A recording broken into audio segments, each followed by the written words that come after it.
Um, Good evening, everyone. My name is Rishendra. Today, we'll go around my progress in AWS Cloud Practitioners Certification. The first topic we'll be going through today is the core shift, which is EC2 versus managed databases. So when I first looked at hosting databases on AWS, the most important architectural decision came down to where the operational boundary sits. If we deploy a database on a self-hosted Amazon EC2 instance, we are responsible for almost everything. We have to patch the whole OS, handle database engine updates, set up synchronous or asynchronous replication for high availability, manage backups, and scale the underlying storage manual. Uh, it gives us full OS level control, but it consumes a massive amount of engineering time just keeping the lights on. By switching to fully managed database services, AWS takes over that heavy lifting.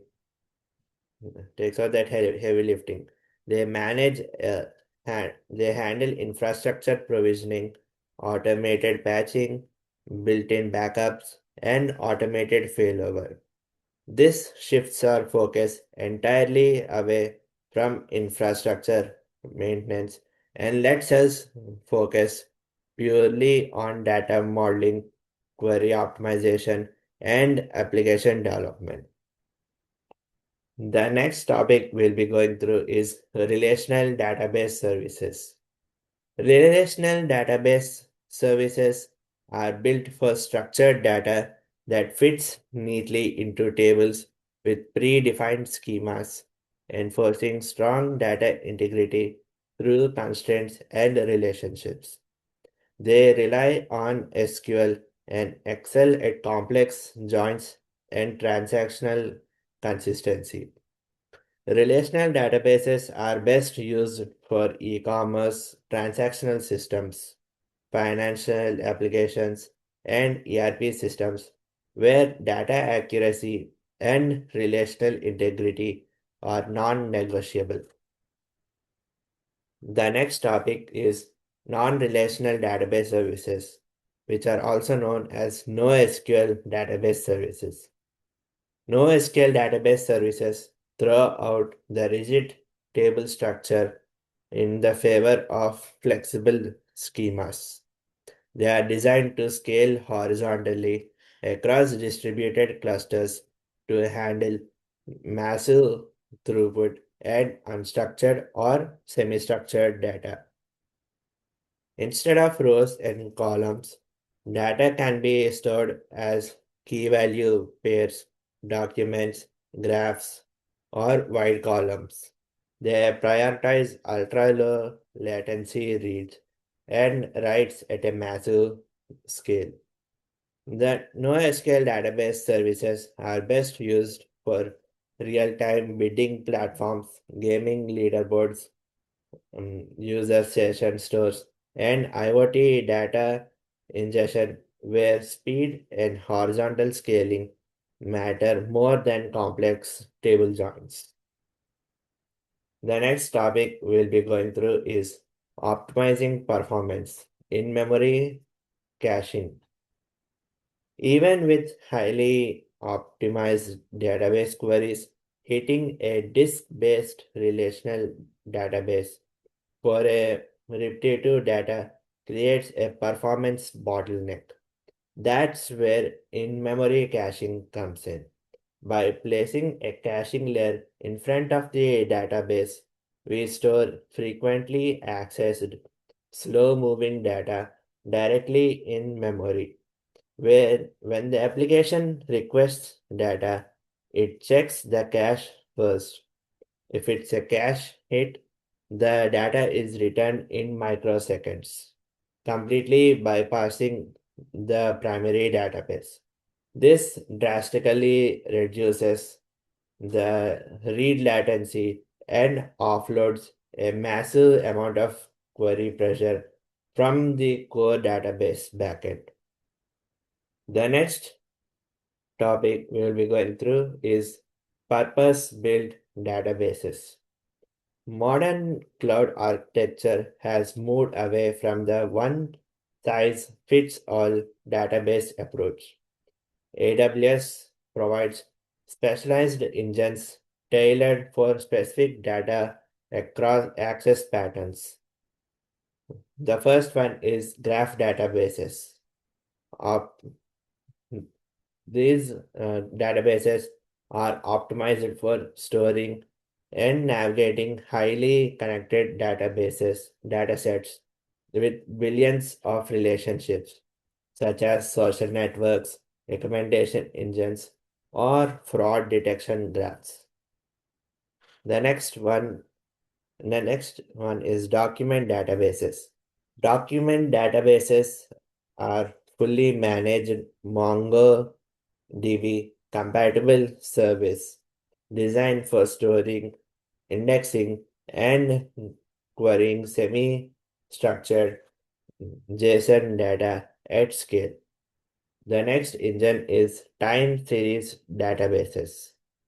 These are specifically engineered to track data that changes over time, like IoT sensor metrics, application logs, or clickstream data, allowing you to analyze the sequence of events efficiently. The next topic we'll be going to through is the baseline deconstructing AI versus machine learning. Mm. First is artificial intelligence. This is the broadest umbrella. It's a overarching field focused on building computer science systems that can mimic human intelligence, whether that's recognizing an image, understanding language, or making complex choices. The next topic is machine learning. This is the actual engine driving modern AI. Instead of writing rigid, explicit if then rules for every scenario, we feed massive amounts of historical data into an algorithm. The training process uncovers hidden patterns within that data to produce an machine learning model. That model is what we then deploy to make smart predictions or decisions on entirely new unseen data. The next topic is navigating the AWS AI/ML stack.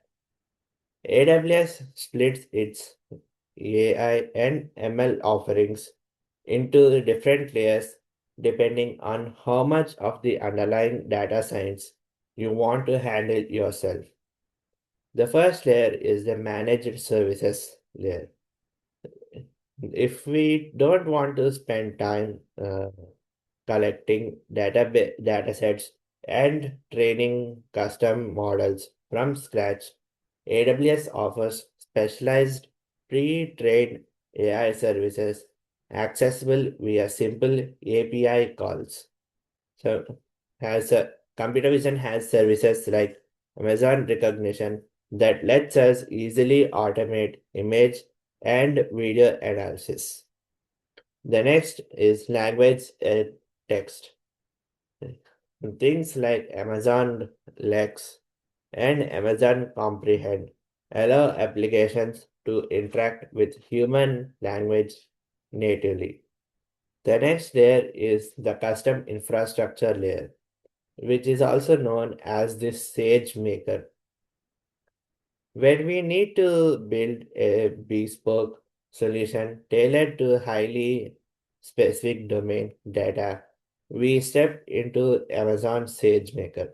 This is a fully managed service that covers the entire end-to-end machine learning workflow. This gives us the environment to clean and prepare data, build models using popular frameworks, and train them at scale with managed infrastructure and deploy them directly into production endpoints with auto scaling built in. The next topic we will be going through is generative AI and foundation models. The, this is a subset of machine learning powered by a massive ultra-large architectures called foundation models. Because these models are pre-trained on vast, diverse data sets, they can generate entirely new content like text, code, images, or audio based on natural language prompt. AWS addresses this space through two core solutions. The first solution is Amazon Bedrock.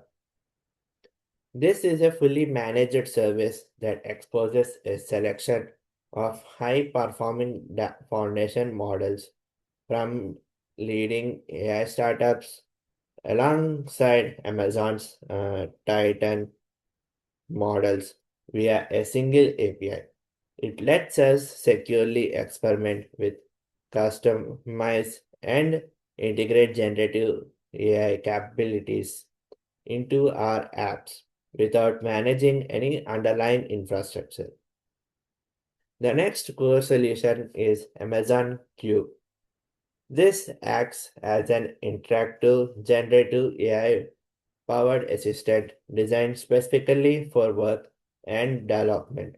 It can help speed up coding tasks, answer complex technical questions about AWS architecture, or synthesize internal business documentation.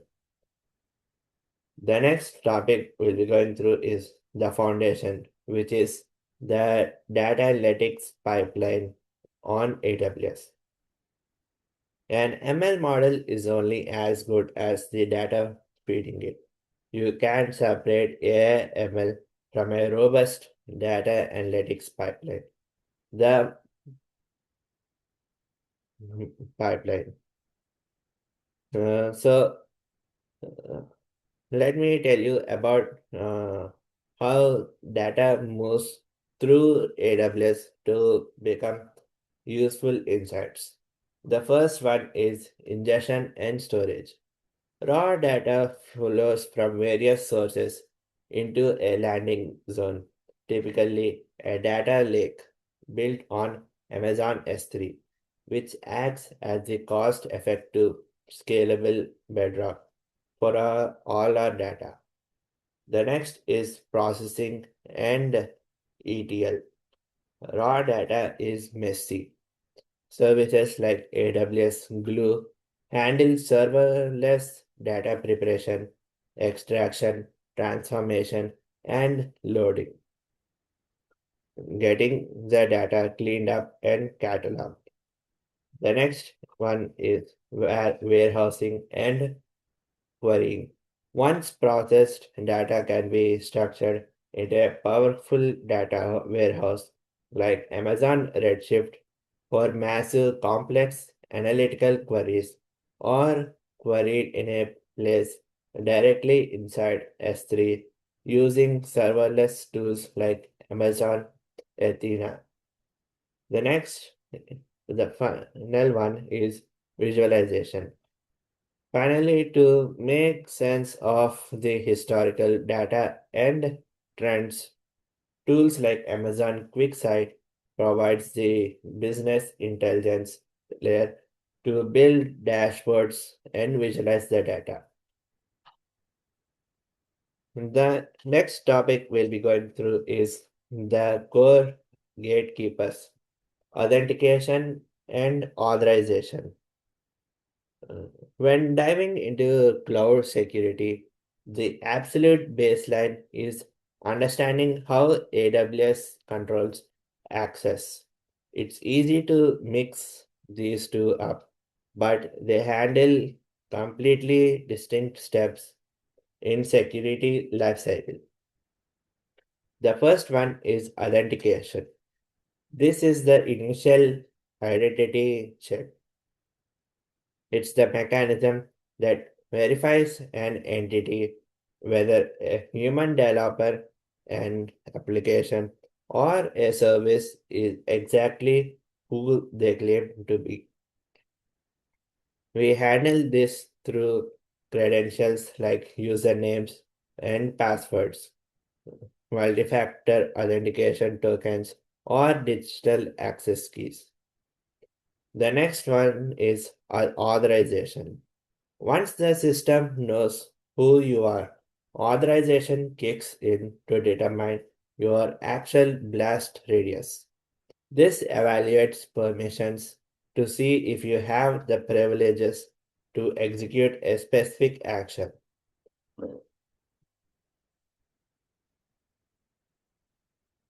The next topic is deconstructing the AWS shared responsibility model.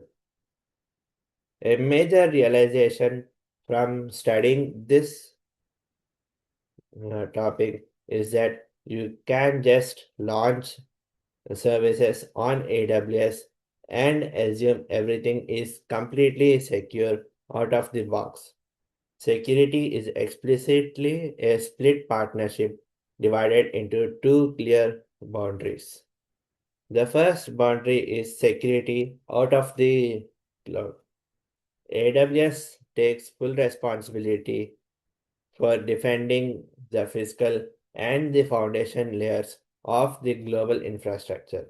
They handle the physical security of data centers, maintain the actual host servers, manage the virtualization, hypervisor layers, and ensure the core networking infrastructure powering regions, availability zones, and edge locations is resilient and secure. The next boundary is security in the cloud. As customers, anything we spin up, store, or configure is entirely on us. We absolutely retain ownership of our content, which means we are responsible for managing and classifying our own data, configuring guest operating systems, writing and managing application codes, setting up network access controls, and also implementing proper identity and access management to regulate who can touch our cloud resources. The next topic is the pillars of AWS security controls. To manage our side of the shared responsibility model, this topic outlines a multi-layered security strategy. Instead of relying on a single defensive line, AWS categorizes its controls into three tactical areas. The first area is preventing unauthorized access. This is a proactive defense.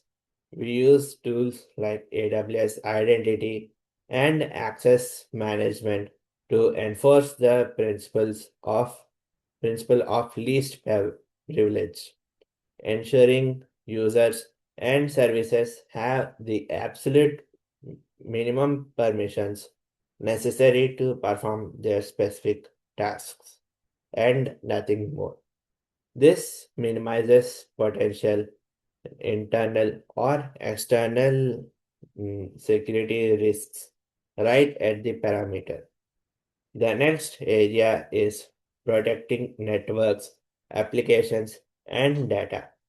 This layer focuses on securing data both moving through our architecture and sitting still.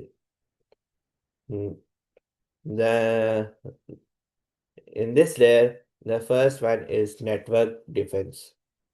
This includes implementing virtual firewalls around individual resources and setting up isolated network boundaries using virtual private clouds. The next one is data protection.